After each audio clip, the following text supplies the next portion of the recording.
اعوذ باللہ من الشیطان الرجیم بسم اللہ الرحمن الرحیم یا صاحب الجمال و یا سید البشر من وجهک المنیر لقد نور القمر لا يمکن الثناء کما کان حقہ بعد از خدا بزرگ توئی قصہ مختصر جزا اللہ عنا سیدنا و مولانا محمد صلی اللہ علیہ وآلہ وسلم ما هو اہلہ یا رب لک الحمد کما ينبغی لجلال وجہک وعظیم سلطانک رب اشرح لی صدری ویسر لی امری واحلل عقدۃ من لسانی یفقہوا قولی رب زدنی علما رب زدنی علما رب زدنی علما۔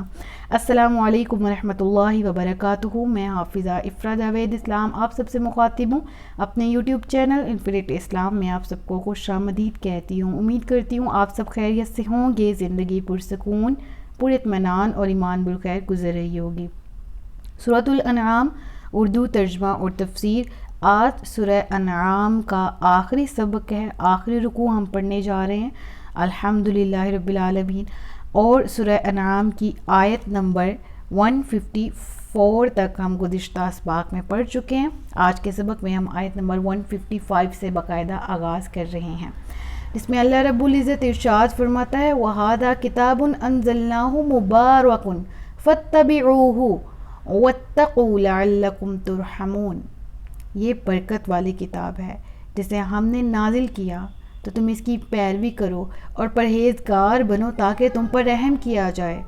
اور اگلی آیت بالکل ساتھ ہی پڑھ لیتے ہیں ان تقولوا انما انزل الكتاب على طائفتين من قبلنا وان كنا عن دراستهم لغافلين۔ کیا فرمایا گیا؟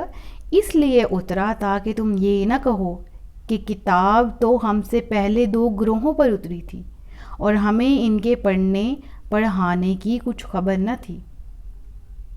دیکھیں گزشتہ رکوع میں جہاں ہم نے اختتام کیا تھا پچھلے رکوع کا، وہاں آیت موجود تھی جس میں تورات کی عظمت کے بارے میں بیان کیا گیا تھا کہ تورات بھی نازل کی گئی تھی ہدایت کے لیے، تورات بھی نازل فرمائی گئی تھی تاکہ لوگ جہالت کی تاریکیوں سے ہدایت کے نور کی طرف نکلیں۔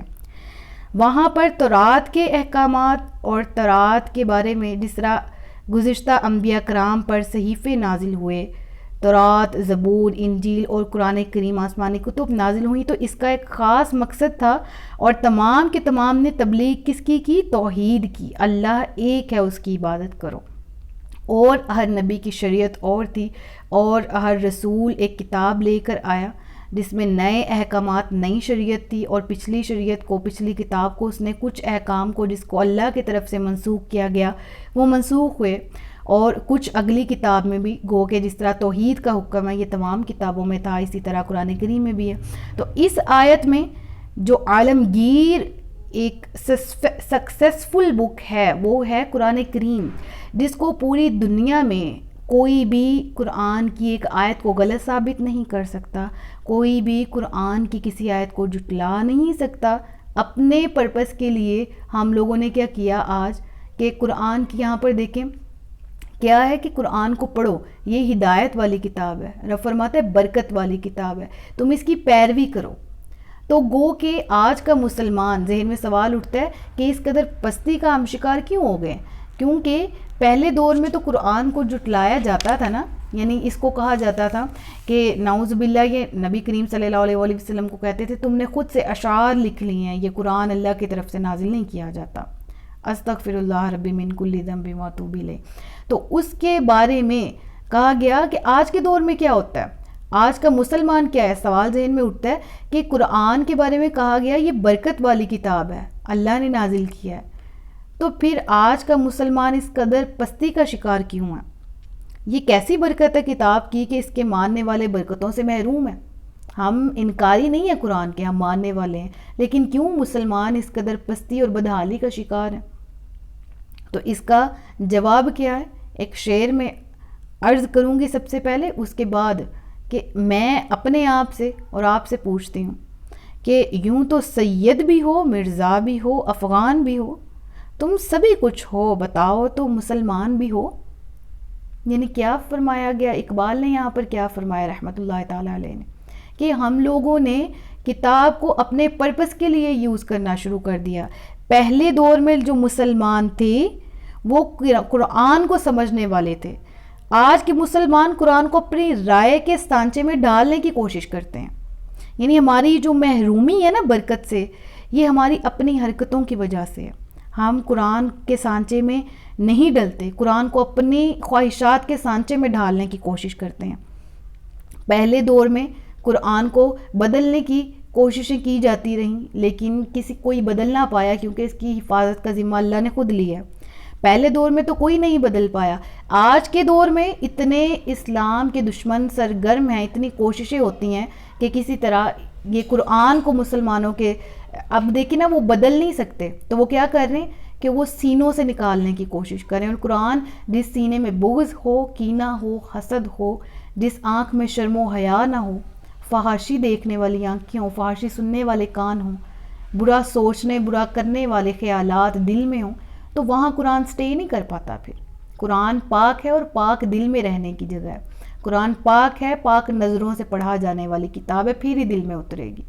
تو ہمیں اپنے آپ کو ٹھیک کرنا ہے، اپنی حالت زار کی فکر کرنی ہوگی، تبھی اس قرآن کی برکتیں حاصل ہوں گی. اور ساتھ ہی ساتھ یہ بھی کہ اہل عرب میں تھا نا کہ انہیں کہا جاتا کہ مسلمان بروز قیامت اللہ کے سامنے اگر رجوع کرتے تو ان کے پاس ایک من گڑت دلیل ہوتی کہ بھئی ہم سے پہلے گروہوں پر تو کتابیں اتری، ہم تک کتابیں نہیں اتری، یہود و نصارہ تک تو پہنچ گئیں، اس لیے ہم تو گمراہ رہے. تو رب نے اگلی آیت میں جواب دیا، آیت نمبر 156 میں، کہ اس لیے اترا تاکہ تم یہ نہ کہو کہ کتاب تو پہلے دو گروہوں پر، یعنی پہلے حضرت عیسیٰ علیہ السلام اور حضرت موسیٰ علیہ السلام کی جو شریعت ہمارے تک پہنچی ہے یہود و نصارہ کی فارم میں بگڑی ہوئی، جو انہوں نے شکل دے دی اپنے دین کو، ہم اسی لیے ہم نے ان کی بات نہیں مانی اور ہم بہکے بٹکے رہے، ہم تک تو ہدایت نہیں پہنچی. تو کہا گیا پہنچ تو گئی قرآن کی شکل میں، اب قبول کرو، نہیں کرو گے تو تم سے اس کے بارے میں سوال کیا جائے گا. حضرت عبداللہ بن مسعود رضی اللہ تعالیٰ عنہ سے روایت ہے، نبی کریم صلی اللہ علیہ وآلہ وسلم نے ارشاد فرمایا، قرآن شفاعت کرنے والا ہے اور اس کی شفاعت مقبول ہے.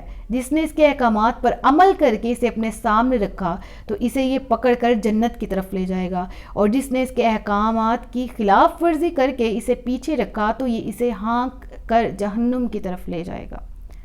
تو اب یہ حدیث میں کتنا کلیئر ارشاد ہے کہ قرآن بذات خود مکمل کتاب ہے.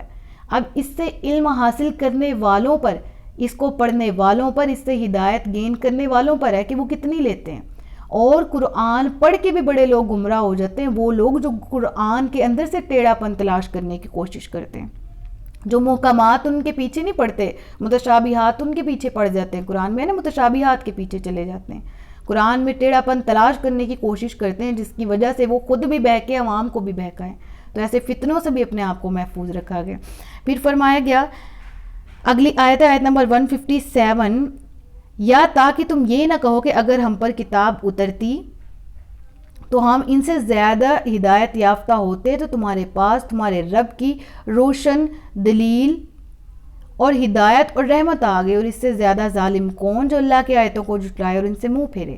ان قریب وہ لوگ جو ہماری آیتوں سے منہ پھیرتے ہیں، ہم انہیں ان کے منہ پھیرنے کی وجہ سے برے عذاب کی سزا دیں گے. تو اب یہ دیکھیں، وہ کہتے تھے کہ ہم ہدایت تو ساری ہمارے لیے اتری ہے. اس چیز کو ذہن میں ذرا ایک چیز کو یہاں پر ایک مائنڈ کو کلیئر کرنے کی ضرورت ہے، جو میں آپ کو بتانے لگی. وہ یہ ہے کہ بعض اوقات ہم اللہ کو عقل سے سمجھنے کی کوشش کر رہے ہوتے ہیں، ہم اپنے دین کے احکامات پر عقل کو لے کے آنے کی کوشش کر رہے ہوتے ہیں. نو ڈاؤٹ جب عقل کسی چیز کا احاطہ کرتی ہے تو عقل ہار جاتی ہے اور دین جیت جاتا ہے. لیکن بعض احکامات ایسے ہیں کہ ہم سوچ سوچ کے تھک جائیں، اللہ کی حکمت کے آگے ہمیں سر جھکانا پڑتا ہے. ہم اپنی عقل سے فیصلے نہیں کر سکتے، ہم ذات باری تعالیٰ کو اپنی عقل سے اس کا احاطہ نہیں کر سکتے. ہم نے وہ آیت پیچھے پڑھی ہے نا کہ آنکھیں اس کا احاطہ نہیں کر سکتی، لیکن وہ تمام آنکھوں کا احاطہ کیے ہوئے. تو کیا معلوم ہوا کہ ہمیں انسان کو اپنی عقل پہ بھروسہ نہیں صرف کرنا چاہیے کہ ایک انسان ذہین ہے تو وہ عالم بن سکتا ہے، ایک انسان عقل مند ہے تو وہ عالم بن سکتا ہے. اب یہاں پر ایک میں آپ کو ریسنٹلی ایک واقعہ شیئر کرتی ہوں، کچھ اس وجہ سے بھی کہ مجھے وہ لڑکی کی بات ابھی بھی یاد آتی ہے اور دکھ بھی ہوتا ہے، اور اس وقت تو مجھے عجیب بھی لگا، تعجب بھی ہوا. تو میں شیئر کرتی ہوں کہ قرآن کا جو تعلق ہے نا وہ عقل سے اور ذہین ہونے یا نہ ہونے سے نہیں ہوتا، نہ ایج کے زیادہ کم ہونے سے ہوتا ہے. ہم نے چھوٹے چھوٹے حافظ قرآن بھی دیکھے ہیں، ہم نے چھوٹے چھوٹے عالم قرآن بھی دیکھے ہیں، اتنے ابھی ماشاءاللہ جوان ہوتے ہیں 21-22 کی عمر کے، اور بہت زیادہ علم ان کو کمانڈ ہوتی، گرفت ہوتی ہے ان کی ہر چیز پر، ٹھیک ہے، گرپ ہوتی ہے اس کی. تو وہ میرے پاس ایک اسٹوڈنٹ آئی، اور وہ تقریباً میرے اندازے کے مطابق ہائٹ میں تو میرے برابر ہی ہے، دکھنے میں بھی ماشاءاللہ وہ بڑی لگتی ہے، لیکن عمر میں ہوگی کوئی وہ 16 17 18 سم تھنگ اتنے سال کی. تو وہ میرے پاس آئی تو قرآن سیکھنے کے لیے، اپنا تلفظ درست کرنے کے لیے. تو میں نے اس کا سنا، تو اس کا ظاہر سی بات ہے سادہ پڑھا تھا، جوڑ توڑ نہیں آتے تھے، تو میں نے اس کو دوبارہ شروع سے لگایا کہ ہاں میں تمہیں تلفظ سکھاؤں گی اور میں تمہیں پڑھاؤں گی. تو وہ کچھ عرصہ میرے پاس آئی، اور پھر اس کے بعد ہٹ گئی، اور اس کے بعد پھر آئی. پھر یعنی اس کی طبیعت میں تھا کہ وہ بس پڑھائی سے اس کا تھا کہ میں نہیں شاید کر سکتی. اس کے گھر والوں نے بھی اس کا ذہن ایسا بنا دیا تھا کہ شاید اس کی عمر بڑی ہوگی، اب یہ قرآن نہیں سیکھ سکتی.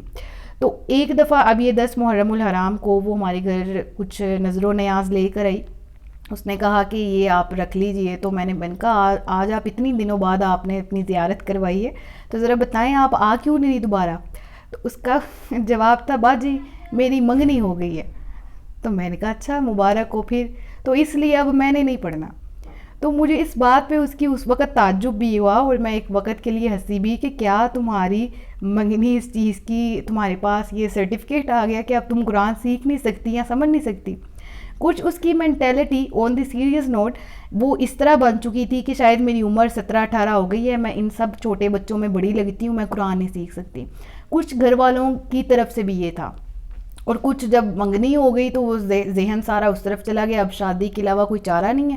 تو شاید جب شادی ہونے والی ہوتی ہے تو دنیاوی یہ دینی سارے کام چھوڑ دیتے ہیں، ایسا کچھ سم تھنگ، یا پڑھائی چھوڑ دیتے ہیں.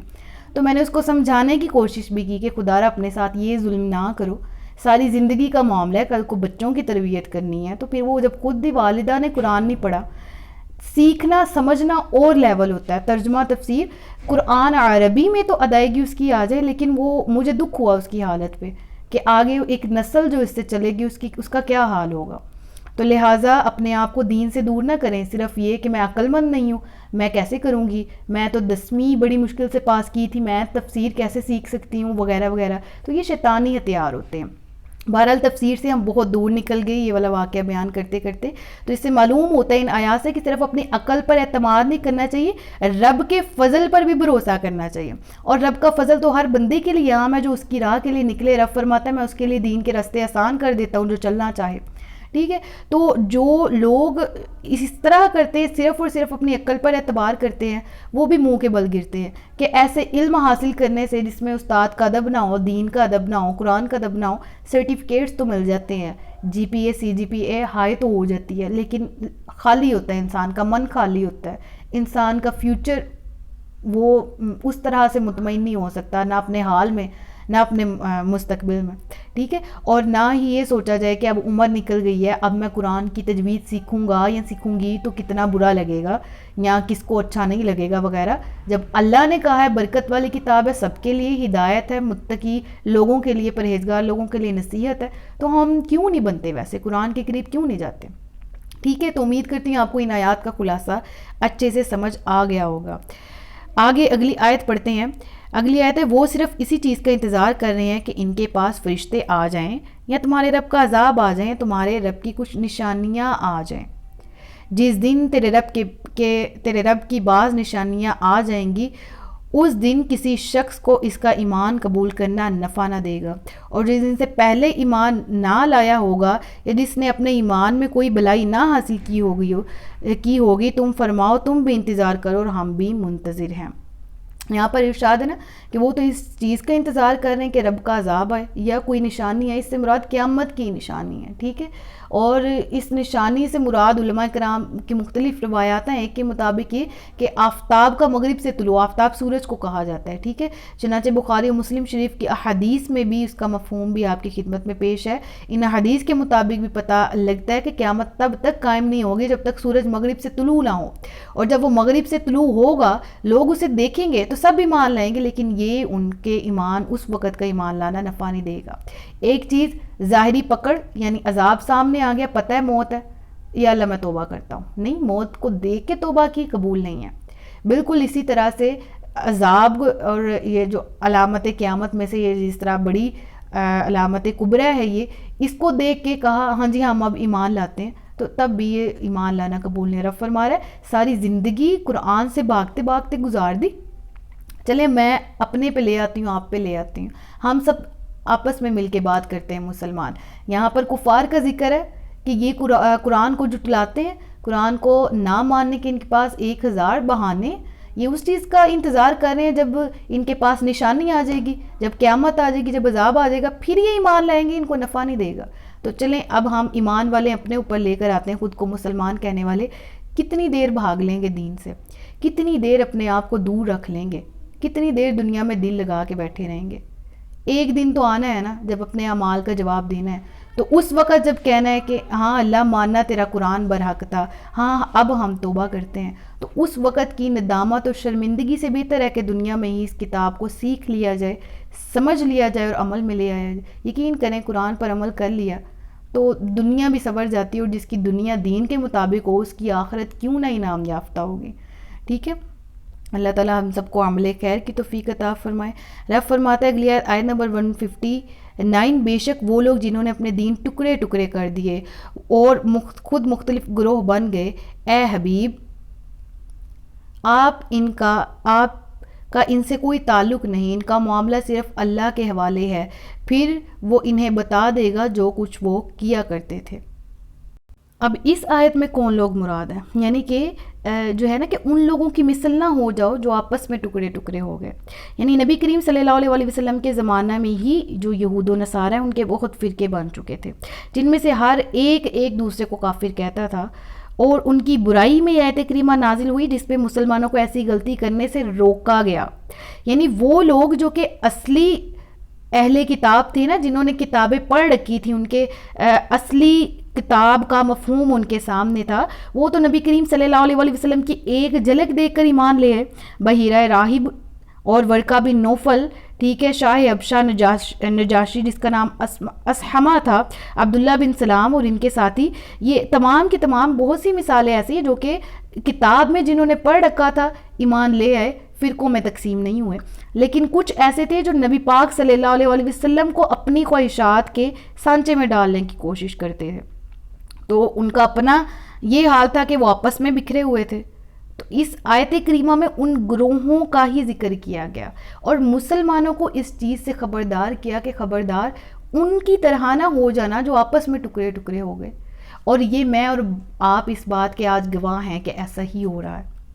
ہمیں کیا فرمایا گیا آج سے 1400 سال پہلے، ویسے نہ ہو جانا جیسے یہود و نصارہ ہیں، اور آج مسلمان اس سے بھی زیادہ ان میں فرقے، جس طرح کہ حدیث پاک کا مفہوم بھی ہے نا کہ میری امت کے 73 فرقے ہوں گے۔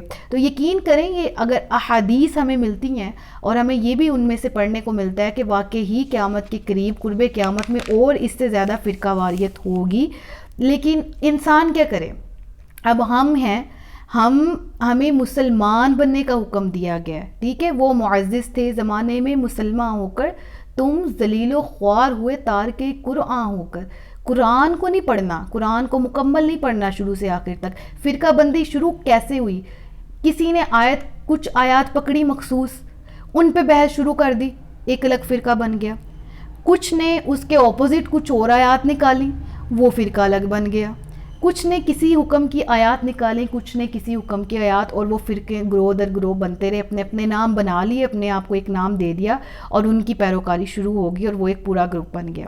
دیکھیں قرآن پورے کا پورا ایکسیپٹ کرنا یہ مسلمان کی شان ہے، اور مسلمان وہی ہے جو پورے کے پورے قرآن پر جہاں محکمات ہیں وہاں متشابہات ہیں، ان تمام پر ایمان لے کر ہے، تمام کو پڑھے سمجھے۔ اب فرقہ واریت کہاں سے شروع ہوئی؟ ایک فرقے والا بندہ جو اس کے فرقے کو ڈیفینڈ کرنے والی آیات ہیں ان کو پکڑے گا اور باقیوں کو چھوڑ دے گا، نگلیکٹ کرے گا، اور دوسرا جو اس کا اپوزٹ فرقہ ہوگا وہ ان آیات کو پکڑے گا اور اس کی آیات کو نہیں مانے گا وغیرہ وغیرہ۔ تو یہ کام تو یہود و نصارہ نے کیا تھا، قرآن کی کسی آیات کو ماننے کا، کسی کو نہ ماننے کا، اور عقائد میں اختلاف امت برداشت نہیں کر۔ اب دیکھیں آقا علیہ الصلوۃ والسلام نے فرمایا میری امت میں فروع اختلاف جو ہے نا یہ حسن ہے ایمان کا، آپ کو میں مفہوم بتا رہی ہوں حدیث کا، یعنی اس سے کیا مراد ہے؟ فروعی اختلاف۔ اب میں آپ کو ایک بات بتاؤں، فروعی اختلاف کس کو کہتے ہیں؟ عقائد میں مسلمان کبھی نہ بگڑے، تمام کے تمام لوگ، سب کے عقائد ہی نا اللہ ایک ہے، محمد اللہ کے آخری رسول ہیں، ان جیسا نبی نہ ان سے پہلے کوئی آیا نہ بعد کوئی آئے گا، خاتم النبیین، اسلام کے بنیادی عقائد پر ایمان لانے والے لوگ، اور تمام کے تمام وہ جو کہ آقا علیہ الصلوۃ والسلام کے بارے میں عقیدہ رکھتے ہیں کہ بعدس خدا بزرگ توئی۔ قصہ مختصر باتوں کی بات ہے، اللہ وحدہ لا شریک ہے، اللہ ہمارا خالق ہے، مخلوق میں سب سے زیادہ افضل یا رسول اللہ صلی اللہ علیہ وآلہ وسلم آپ کی ذات ہے، ہم خوش قسمت ہیں، آپ کی امتی ہیں، ٹھیک ہے۔ تو فروعی اختلاف میں کیا آ جاتا ہے کہ جی نماز، روزہ، فقہی مسائل میں کسی نہ کسی کے ڈفرنس ہوتا ہے، ٹھیک ہے، جس کو جس طرح کی احادیث ملی، تابعین سے چلتی آئیں، اس نے ان کو ڈرائیو، ان احادیث سے مسئلے اخذ کیے اور ان کے مطابق کام کرنا شروع کیا اور لوگوں کو بتایا، تو یہ چیز کفر نہیں ہے۔ یعنی اگر کوئی نماز کسی طریقے سے پڑھ رہا ہے، اس کے طریقے میں تھوڑا سا ڈفرنس ہے، اور ہمارے ہاں کیا ہوتا ہے، اس کی تو نماز ہی ٹھیک نہیں، اس کی تو نماز ہی قبول نہیں ہونی، ایسے ہی کرتے ہیں ہم، ٹھیک ہے، وہ نماز میں یہ عمل کرتا ہے، یہ عمل 4 بار کرتا ہے، 5 بار، اس کی تو نماز ہی قبول نہیں ہے، ٹھیک ہے۔ نماز کس کی قبول ہے پھر؟ جی میری قبول ہے، کیونکہ میں صحیح نماز پڑھتی ہوں۔ اچھا ٹھیک ہے جی، آپ اس کے پاس گئے، اس نے کہنا اس کی تو نماز ہی ایسی ہے، ہم نے تو یہ نماز پڑھنی۔ تو یہ جو عمل ہے نا کہ ایک دوسرے کی عبادتوں کو رائے گا، ایک دوسرے کی نمازوں کو کہنا کہ قبول نہیں، اپنی نماز کی سند پاس ہے کہ میں نے پڑھی اور قبول ہو گئی؟ اپنے عمل کی سند پاس ہے؟ نہیں۔ تو یہ جو تھوڑے بہت اختلافات نکلتے ہیں نا، اس کی بنیاد پر امت بحث نہ کرے، اس کی بنیاد پر امت ایک دوسرے کو کافر نہ کرے جو کہ ہو رہا ہے، ٹھیک ہے۔ ایک دوسرے کے فرقے کی کھال اتارنے میں کوئی دوسرا فرقہ کسر نہیں چھوڑتا، ٹھیک ہے، یہاں تک کہ کافر مشرک تک کہہ دیتے ہیں ایک دوسرے کو۔ مسئلے کی ڈیپتھ میں جانا نہیں ہے، اس کے اندر سے جو نکل رہے ہیں مفہوم، جو استنباط ہو رہے ہیں کسی حدیث میں سے، وہ نہیں لینے، لیکن ڈائریکٹ کہنا یہ تو تم نے کفر کیا، یہ تو تم نے شرک کیا، تم نے تو شرک کر دیا، یہ تو پہلے نہیں ہوا تھا، آج تم نے کر دیا، یہ تو شرک ہے، وغیرہ وغیرہ۔ تو شرک کی ڈیفینیشن تو پڑھ لیں پہلے جا کے، شرک کی ڈیٹیل تو پڑھ لو، پھر آگے کسی کو کہنا کہ تم مشرک ہو۔ اسی طرح عبادت کی تعریف پڑھ لو تو پتہ لگ جائے گا کہ جو عبادت کر رہا ہے اس کی عبادت ہے، جو تعظیم کر رہا ہے اس کی تعظیم کاؤنٹ ہو رہی ہے، ٹھیک ہے۔ ہم اللہ کی عبادت کرتے ہیں، رسول اللہ کی تعظیم کرتے ہیں، ٹھیک ہے۔ عبادت اور تعظیم میں فرق ہے، جس کو یہ فرق نہیں پتہ ہوگا وہ کسی کو رسول اللہ کی تعظیم کرنے پہ بھی کہے گا تم نے وہاں فلاں جگہ تم نے شرک کیا، رسول اللہ پہ درود و سلام پیش کیا، تم نے شرک کیا، یہ تو یہ ہو گیا، وہ ہو گیا، فلاں فلاں۔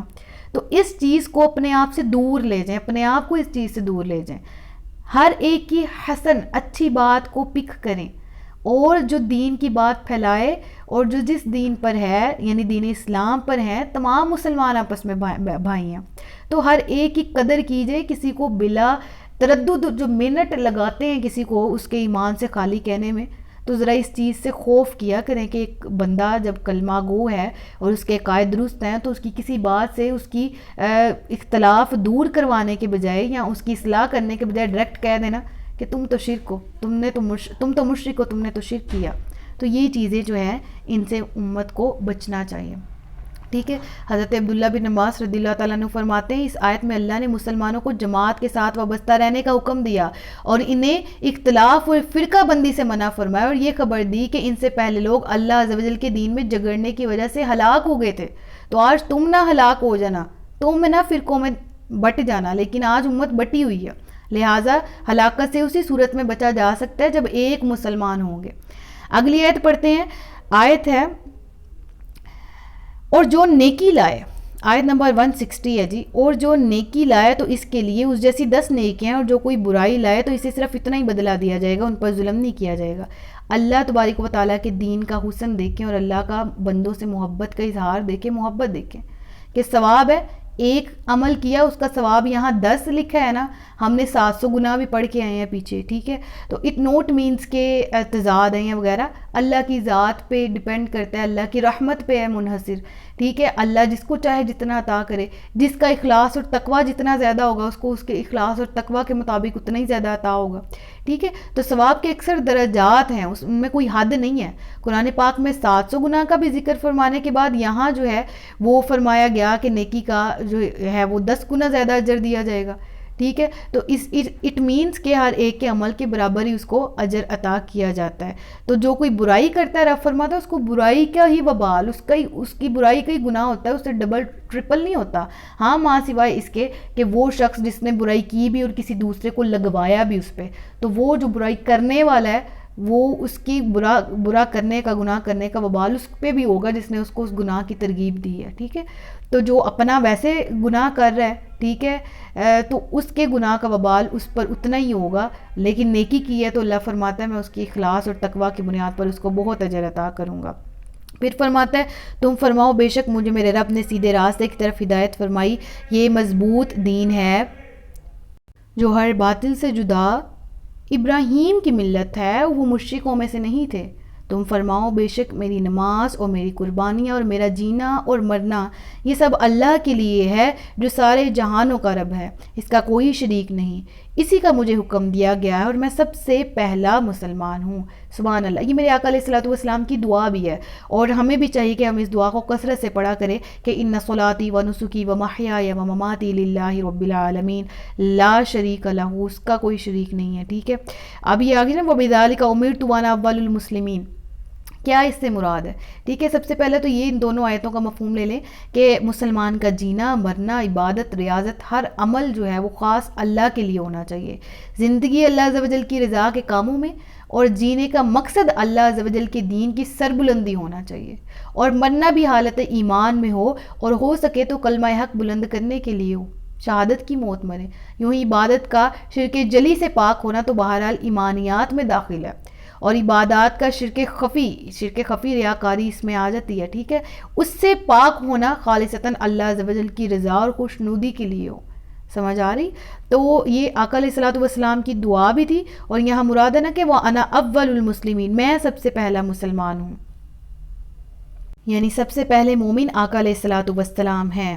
ساری مخلوق میں سب سے پہلے مومن حضور پر نور صلی اللہ تعالیٰ علیہ وآلہ وسلم ہے، اور ان کے بارے میں جس طرح ہم نے پڑھا نا عہد الست کے بارے میں، تو جب رب العالمین نے فرمایا تھا نا الست بربکم، تو اس کے جواب میں سب سے پہلے نبی پاک صلی اللہ علیہ وآلہ وسلم نے فرمایا تھا بلا، یعنی کیوں نہیں، اور پھر اس کے بعد انبیاء کرام علیہ الصلوۃ والسلام نے، اور پھر باقی تمام لوگوں نے یہ عہد کیا تھا انکلوڈنگ آل آف اس، ٹھیک ہے۔ اب یہاں پر آیت کا اگلا حصہ پڑھ لیتے ہیں۔ تم فرماؤ کہ اللہ کے سوا اور رب طلب کروں، حالانکہ وہ ہر چیز کا رب ہے، اور ہر شخص جو عمل کرے گا وہ اسی کے ذمہ ہے، کوئی بوجھ اٹھانے والا آدمی کسی دوسرے آدمی کا بوجھ نہیں اٹھائے گا، پھر تمہیں اپنے رب کی طرف لوٹنا ہے، اور وہ تمہیں بتا دے گا جس میں تم اختلاف کرتے تھے، وہی ہے جس نے زمین میں تمہیں نائب بنایا اور تم میں ایک کو دوسرے پر کئی درجے بلندی عطا فرمائی تاکہ وہ تمہیں اس چیز پر آزمائے، اور جو اس نے تمہیں عطا فرمائی ہے، بے شک تمہارا رب بہت جلد عذاب دینے والا اور بے شک وہ ضرور بخشنے والا مہربان ہے۔ بے شک صدق اللہ العلی العظیم وصدق رسولہ النبی الکریم ونحن علی ذلک من الشاہدین والشاکرین وما علینا الا البلاغ المبین۔ سچ فرمایا اللہ نے جو عظمت والا ہے۔ آج الحمدللہ ہمارا ولو اننا پارہ نمبر 8 کا نصف ہو گیا اور سورہ انعام مکمل ہے۔ اللہ رب العالمین سے دعا ہے کہ اب تک جتنا بھی قرآن پڑھا، سیکھا، سمجھا، سکھایا، سب میں کوئی بھی غلطی یا کوتاہی ہو گئی تو معاف فرمائی، صحیح کو اپنی بارگاہ میں قبول و منظور فرمائے، ہم سب کو علم نافع اور عمل خیر کی توفیق عطا فرمائے۔ کل انشاءاللہ سورہ اعراف کا آغاز کریں گے۔ اپنا بہت سا خیال رکھیے گا، مجھے دعا میں یاد رکھیے گا۔ تاجدار ختم نبوت زندہ باد، پاکستان ہمیشہ زندہ باد۔ السلام علیکم ورحمۃ اللہ وبرکاتہ۔